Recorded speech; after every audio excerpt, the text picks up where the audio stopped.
شما الان مشکل پیدا کردید دیگه با آلمانی. من یه ذره آلمانی خونده بودم ولی خب بعد خیلی بیشتر می‌خوندم. هنوز دارم می‌خونم. شما چطور؟ واقعا باید زبان آلمانی بلد باشی تو اینجا بخوای صحبت کنی یا زندگی کنی، چون خیلی سخته. شما هم همون زبان منم آره موافقم با مهران. خالص زبان آلمانی انگار که وارد بازی تیکن شدی، بعد رفتی با اون مرحله آخره بخوای مبارزه کنی. روز اول باشگاه تو گشتن با مستر باشگاه مثلا بعد فکر کن سلام برای بچه، ما اینجا هستیم با دوستای ایرانی تو شهر درستن شب یلدا سال 2023 و می‌خوایم ازشون سوالایی بپرسیم که پایانی 2023. آره دیگه تقریبا چند وقت که تموم شد دیگه فکر کنم. دقیقاً. آره یه سری سوالای ساده می‌خوایم ازتون بپرسیم که خیلی ساده است. از شما شروع می‌کنیم.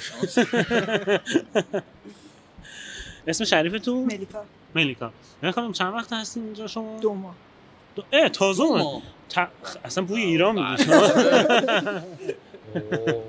خیلی خوش اومدی. مرسی. خوب آزسی سپاه مرسی.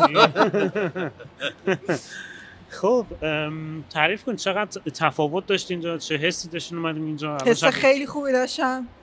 کلا در کل راضیم تا الان. اینکه شب یلدا اولین شب یلدایی هستش که توی ایران نیستی، تو مملکت خودت نیستی، کنار خانوادت نیستی، چطور؟ اینا حس خوبیه؟ بله. خب متفاوته دیگه، هر سال شبیه هم بود، الان متفاوته. آفرین. این متفاوته یعنی چی؟ خب خیلی تکراری میشه دیگه همه چی برای آدم تو ایران. آره.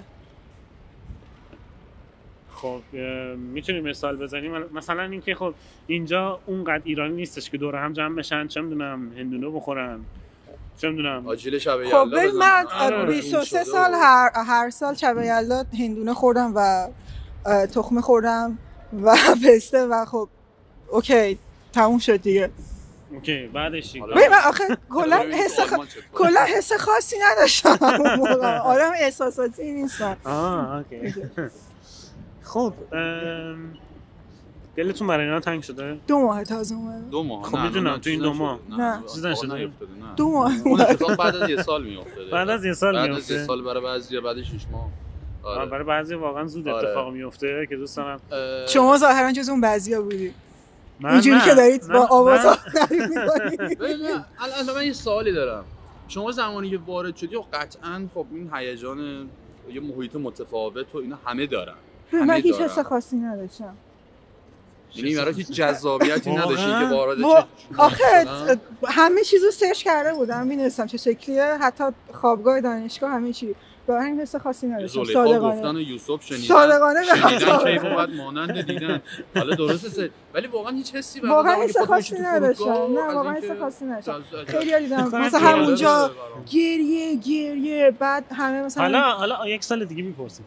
آره 1 سال دیگه این ویدیو تو یوتیوب میمونه. آره 1 سال دیگه دوباره یه ویدیو میگیریم میگیم یادت گفتی کسی نداری حالا گریه کن.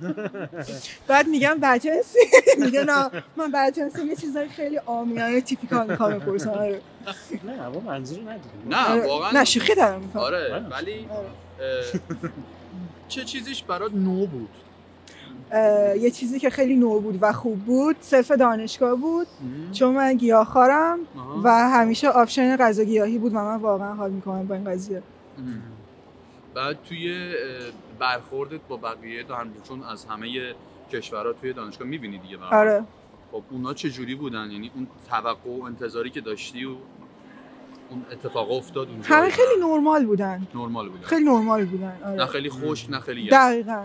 قطعا مثل ما نیستن که زود دختر خاله بشن ولی خب اون تعریف تیپیکالی که آلمانی‌ها مثل یخن و اینا که مثلا ایشون هم پرسیدن از مردم نه اونجوری هم نبوده. حداقل قشر جوونی که من خودم باشون در ارتباط بودم نمیتونم یه حکم کلی بگم که آلمانی‌ها خوش نیستن چون من فقط با جوونا در ارتباطم اینجا. چه رشته می‌خونی؟ فیزیک. آها فیزیک خالی. آره. فیزیک کوانتوم فیزیک گلگلی. خودتون معرفی می‌کنی؟ من اسمم روحان الله است. از کشور افغانستان. افغانیه. فعلا در آلمان. بعد شما چند وقت اومدین آلمان؟ تقریبا 4-5 ماه میشه تازه واردم یعنی. آره خیلی خوش اومدین. خواهش می‌کنم. مهرانم بعد یه 3 ماهی میشه اومدم. خوش اومدین. خیلی نوعم جدید. همین نوها رو جمع کردیم.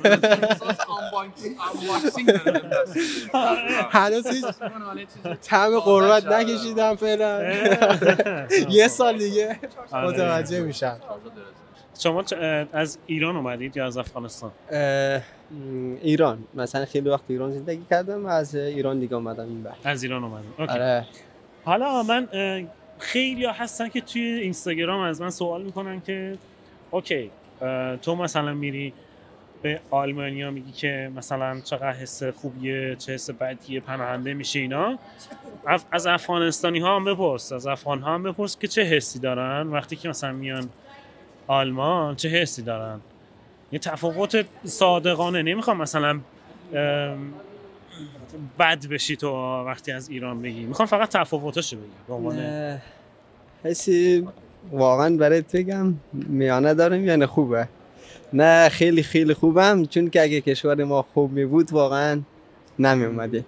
الان که اومدیم دیگه فعلا خودمون رسیدیم، خوبه، خوشحالیم که رسیدیم تو اینجا.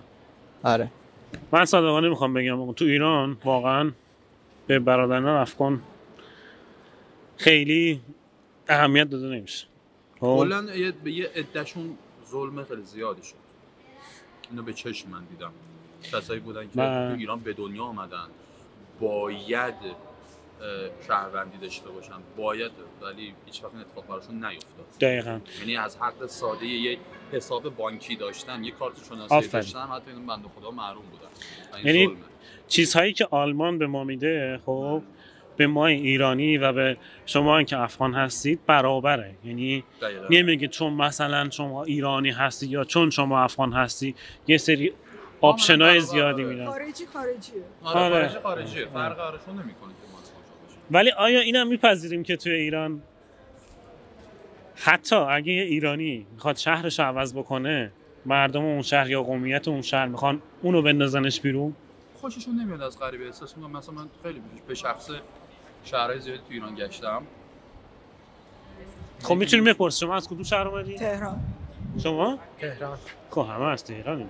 نمیشه بگیم که مثلا یکی از نیشابور زندگی کردم، شیراز زندگی کردم، بوشهر بودم، کرج بودم. جدی دارم. مارکوپولو یامو. آره. اینجا. دستو بعد تعریف کنیم. امشب عروسی نیست و خیلی خوشحالم. بسم الله الرحمن الرحیم. به نام خدا هستم. نه واقعا من خیلی شهرها رو رفتم گشتم. این قوم پرستی توی ماها خیلی زیاده. درست. خیلی زیاده. شما مثلا سمت غرب برو، مثلا تبریز و میانه و نمیتونی میونش بینشون زندگی کنی. واقعا شمال میری یه داستانه. شیراز به من میگفتن بابای تهرانی. به خدا شیراز من بابای تهرانی. بچه شیراز نبود. خیلی خونگرم بچه شیراز. واقعا من خیلی دوست داشتم اونجا. ولی هیچ وقت مثلا اسم منو صدا نمی‌کرد. من بابای تهرانی. بابای تهرانی کجاست؟ همون که گیتار میزنه. بابا من همیشه احساس غریب بودن اونجا بهم دست میداد. ولی در کل چالشایی که ما ایرانی‌ها، حالا هر کسی خارجی هر کسی اینجا دارن، چالش هامون هم به یکیه. یکیش من فکر میکنم که پیدا کردن دوست و رفیقه خیلی سخته. ارتباط گرفتن با آلمانیا. تا الان تلاش کردین که شما مثلا که بخواید دوست آلمانی پیدا بکنین؟ نه خیر. اصلا تلاش نکردین؟ نه. چون که زبان یاد ندارین دیگه. زبان یاد داشته باشین چرا میخواید؟ زبانشون رو بلد نیستم. انگلیسی تو؟ انگلیسی خیلی ضعیف. سعی نکردی با انگلیسی ارتباط بگیری باشون؟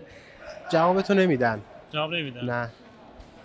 انگلیسی باشون حرف میزنی زیاد جواب نمیدن. من 2 تا همکارگاهیام آلمانی هستن و خب چون جوونن سنشون کمه انگلیسی هم خیلی خوب صحبت میکنن و با هم رابطه خوبی داریم. بعد یه سوال دیگه من ببخشید. برات مهمتره که دوست آلمانی یا چیز داشته باشی یا دوست فارسی زبان داشته باشی؟ قطعا ایرانی یه چیز دیگه است. این یارو کلیپ داره. درود بر مرامت. درود بر شرف. جسارتت. دوستان ایرانی جدیدی هم اضافه شدن. خیلی عالی. چیزی نیست. ایشون کی دارن؟ فرگشت اوکی دوستان خیلی ممنون که توی ویدیو اومدین شرکت کردین و اینکه آیا پیشنهادی دارین به کسایی که تازه میان اینجا مثلا چی کار بکنن؟ اولین کاری که میکنن چیه؟ شما که حالا دانشجویی در به عنوان دانشجویی حتی اگه پذیرششون انگلیسیه قبلش حتما آلمانی بخونن. شما الان مشکل پیدا کردید دیگه با آلمانی. من یه ذره آلمانی خونده بودم ولی خب بعد خیلی بیشتر میخوندم. هنوز دارم میخونم. شما چطور؟ واقعا باید زبان آلمانی بلد باشی تو اینجا بخوای صحبت کنی یا زندگی کنی چون خیلی سخته. شما هم همون زبان منم آره موافقم با مهران.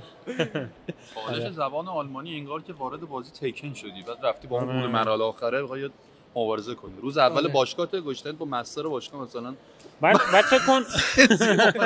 بعد فکر کن مثلا اولین باری که با کلمات زیبای آلمانی مثلا آشنا شدید مشتری با آلمانی چی میشه؟ مشتری میری مغازه خرید میکنی شما میشه مشتری دیگه. نمیدونی؟ نه خب ولی شما میدونی. باشه میخوایم ببندیم ویدیو دیگه.